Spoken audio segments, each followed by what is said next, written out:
Public Works and Transportation Committee Chair and committee members. I am Steve Hallett, Assistant Public Works Director, and this item is a workshop for lighting at city parks that includes sports field lighting, walkway lighting, and the park hours for lighting. Recommendation: that the Public Works and Transportation Committee discuss and review the current inventory of city parks with sports fields, parks with walkway and sports field lights, consider the pros and cons for adding sports field lighting and walkway lighting at other city-owned locations, consider a pilot project for sports field lighting, and provide recommendations for locations and hours of operation or other staff direction as necessary.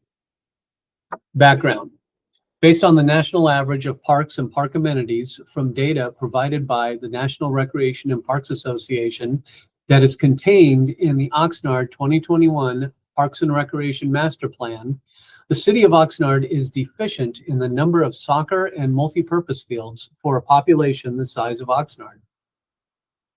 Accordingly, staff has received requests from community members, soccer teams, the Parks and Recreation and Community Services Commission, and the mayor for additional sports fields and field lighting.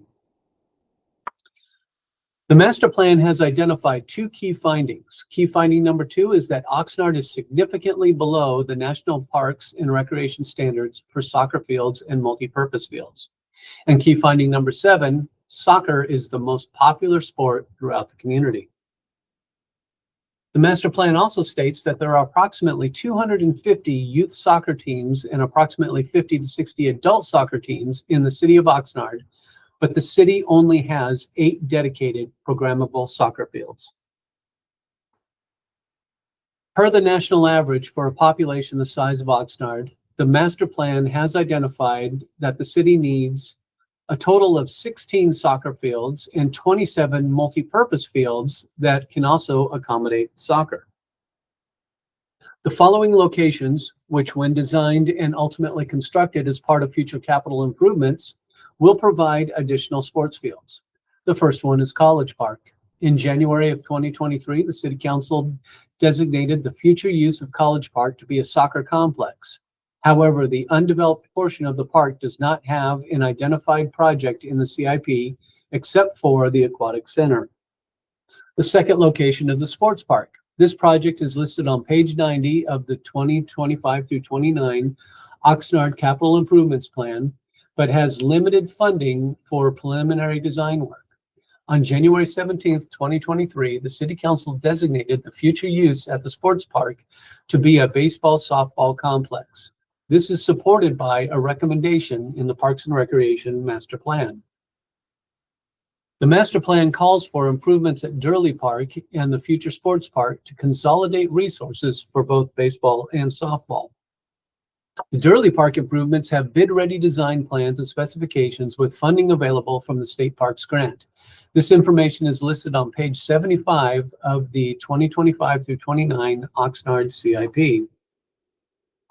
Currently, the following city parks have sports lighting and are programmed by the Cultural and Community Services Department for use after sunset for authorized sports activities: College Park, Del Sol Park Stadium, Rio Vista, Community Center Park West, Beck Park, Colonia Park, and Durley Park.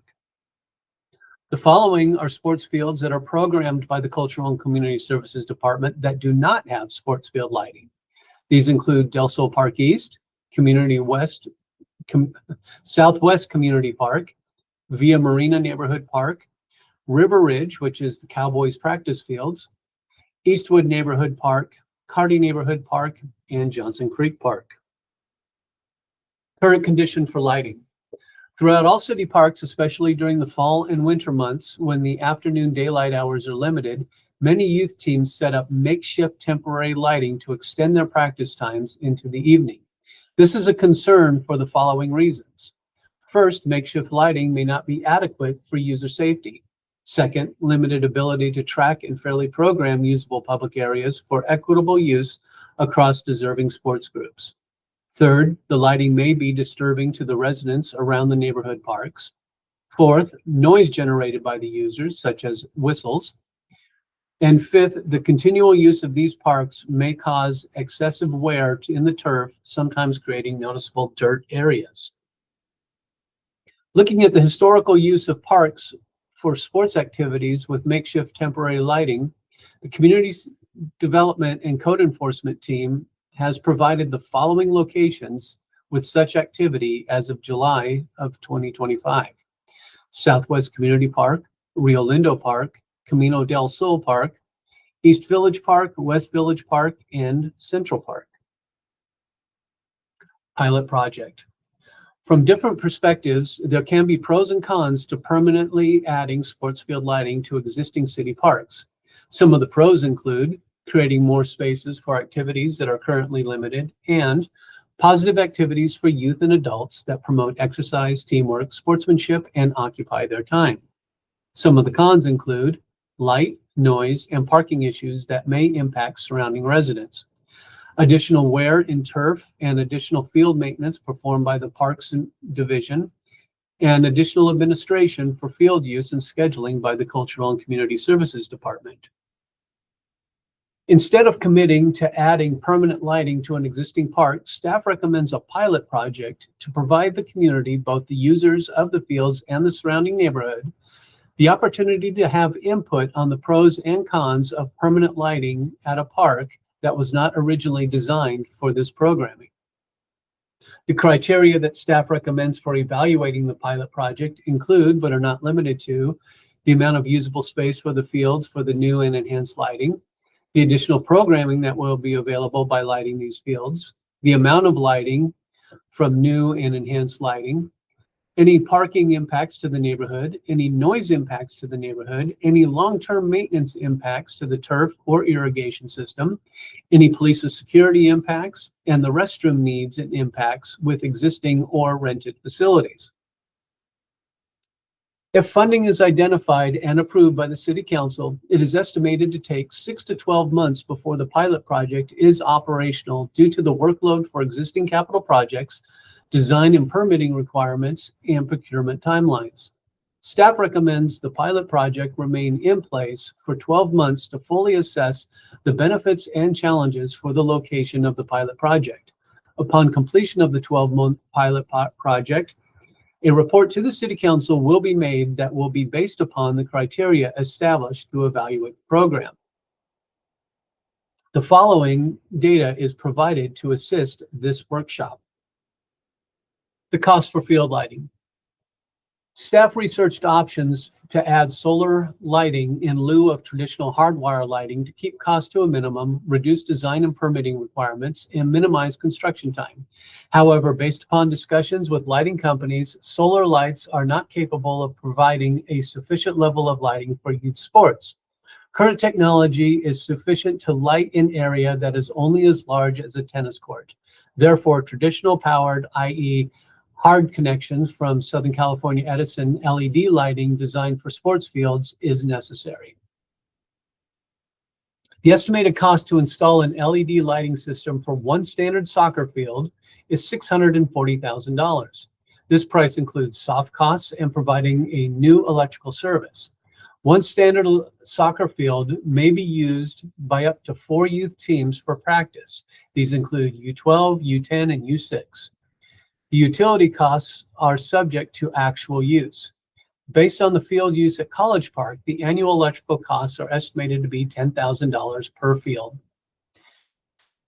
The estimated cost for the temporary lighting of a U12 soccer field with portable rented stadium lights is $384,000 for 12 months, $75,000 for a temporary power feed from Southern California Edison, and $10,000 for 12 months of electricity.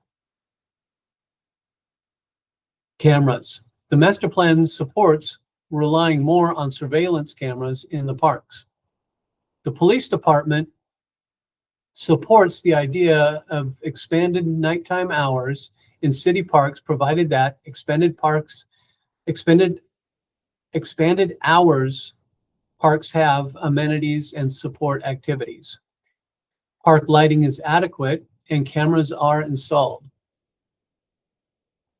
Camera cost. 4 are about $2,500 each for a total of $10,000. The design and installation is another $10,000. Monitor to connect to the police department's license is $1,400 per year, and any operations and maintenance is $2,000 per year. Maintenance costs for the field lighting. If city parks without lights were to be retrofitted with lights, either on a temporary pilot project basis or a permanent basis, cost impacts related to turf and field maintenance need to be considered. Here are some estimated costs for consideration. The cost to change the daily closing time of one restroom from 7 p.m. to 10 p.m. is an additional $6,205 per year per restroom. The reason for the additional cost is that the contracted custodian closes all of the park restrooms between 7 and 8 and therefore has to return later in the evening for the remaining restrooms. The cost estimate for additional soccer field maintenance is an additional $25,000 per year per field over the cost of maintaining just park turf. Park considerations for pilot sports field lighting. Southwest Community Park is the only non-neighborhood park with sports fields without lighting. Activities already occur here with private lights, but there are no immediate adjacent neighborhoods to provide real feedback. This might be a park to just install lights as a CIP project in the future, but this will require FAA approval due to the neighboring airport. Pleasant Valley Park is a neighborhood park with enough space to accommodate lighting and on-street parking. However, this is a neighborhood park and therefore requires feedback from the residents around the vicinity of the park. Southwinds Park is a neighborhood park with room for one small field and perhaps another larger field if some of the picnic areas were relocated. A community member has recently requested the city to add soccer fields to the park. Beck Park may be considered a community park with off-street parking, concessions, restrooms, and 2 baseball fields with lighting. This lighting can be enhanced to accommodate additional soccer activities. Conley Park is a neighborhood park with limited on-street parking. 3 sides of the park are bordered by residential backyards. Possible steps for a pilot project. Community outreach. INCO, neighborhood groups, recreational community events, and surveys to sports organizations. Temporarily install lights. This option will actually replicate the impact, one without generators, to avoid artificial noise that would not simulate the final version.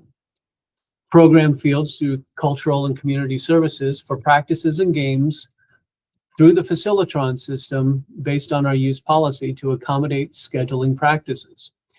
Cultural and community services will provide outreach to organizations on the need to schedule practices and games. Fees for rentals will need to be established if existing fees don't cover this. Monitor for a period of time and report the results to the City Council. Non-sports field lighting. It's difficult to have a discussion about sports field lights in city parks without including other types of lighting such as walkway lightings and security lighting, since they impact the park hours of operation equally. The master plan provides recommendations for changing the sunset ordinance and improving pedestrian lighting in all parks. Hours of operation. The master plan recommends reconsidering the sunset ordinance. The current city code identifies the park operating hours as 7 a.m. to dusk. This is posted at most parks with the exception of College Park. The signs at College Park identify the hours of operation as 7 a.m. to 10 p.m. However, these hours are not identified in the city code. There are many parks with sports field lighting, walkway lighting, and security lighting for use after dusk. Any discussion about a pilot project should include a discussion about hours of operation for parks with existing or new lights. Section 7-136 and 7-137 may need to be amended for the desired hours in order to accommodate the various park uses, such as walking and sports. Establishing park hours should involve residents around each park, especially for sports fields that take into consideration any related needs for security. Walkway lights. The master plan recommends improving lighting for safety in all parks, for sports fields and pedestrian lighting along the park paths and perimeter when applicable. If there is a general desire to activate a park for security reasons after sunset, then alternatives to costly sports field lighting can be considered. This includes walkway lights or localized park lighting not designed to be used for sports activities. This still requires a CIP project to be added to the existing City Council approved capital improvements program and City Council approved funding. Some of the city's parks that already have walkway or localized lighting include Plaza Park, Community Center Park East, Cabrillo Park, Conley Park, South Winds Park, Dunkirk Park, South Bank Park, Seaview Park, Sierra Park, Rio Lindo Park, Lemonwood Park, Garden City Acres Park, and Del Sol Park. In order to add lights to other parks, solar-powered lights could be considered as a cost-saving measure. Here's a sample of a solar-powered walkway light. As designed, these would be $6,200 per assembly. Concrete footing would be another $500. Operations and maintenance would be $0, since they are solar. Design plans and plan check would be approximately $100,000. Assume one solar light for every 100 linear feet of walkway. Financial impact. There is no financial impact for this workshop. Future capital projects, should they be considered, would need to be reviewed and approved by the City Council separately. This concludes the staff report, and we are available for any questions. Thank you.